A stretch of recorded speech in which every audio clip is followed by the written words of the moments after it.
తెలుగు జాతికి విశ్వ ఖ్యాతి తీసుకొచ్చిన ఎన్టీఆర్ గారు బడుగు బలహీన వర్గాల అభ్యున్నతి కోసం ఎనలేని కృషి చేసి ప్రజల మనస్సుల్లో చిరస్మరణీయంగా తాను సంపాదించారు. తెలుగు వారి ఆత్మగౌరవ నినాదంతో తెలుగు ప్రజల ఐక్యత కోసం బలోపేతం చేసి దేశ రాజకీయాల్లో ప్రాంతీయ పార్టీలకు గౌరవప్రద స్థానం తీసుకొచ్చిన మహోన్నత నాయకుడు శ్రీ ఎన్టీఆర్. భారత రాజకీయ చరిత్రలో ఆయన సేవలు విశిష్టమైనవి, అపూర్వమైనవి. అందువల్ల తెలుగు ప్రజల మనోభావాలను గౌరవిస్తూ దేశానికి, తెలుగు జాతికి ఆయన చేసిన విశిష్ట సేవలను గుర్తించి భారత ప్రభుత్వం స్వర్గీయ నందమూరి తారక రామారావు గారికి దేశ అత్యున్నత పౌర పురస్కారం భారత రత్నను ప్రకటించాలని మహానాడు ఏకగ్రీవంగా తీర్మానిస్తుంది.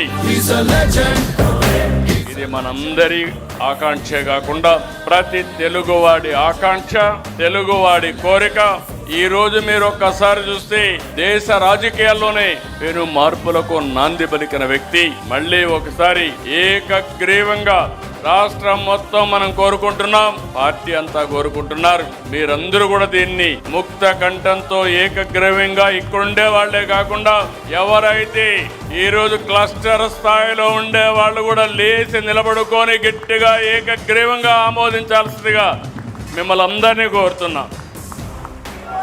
ఎన్టీఆర్, ఎన్టీఆర్, ఎన్టీఆర్.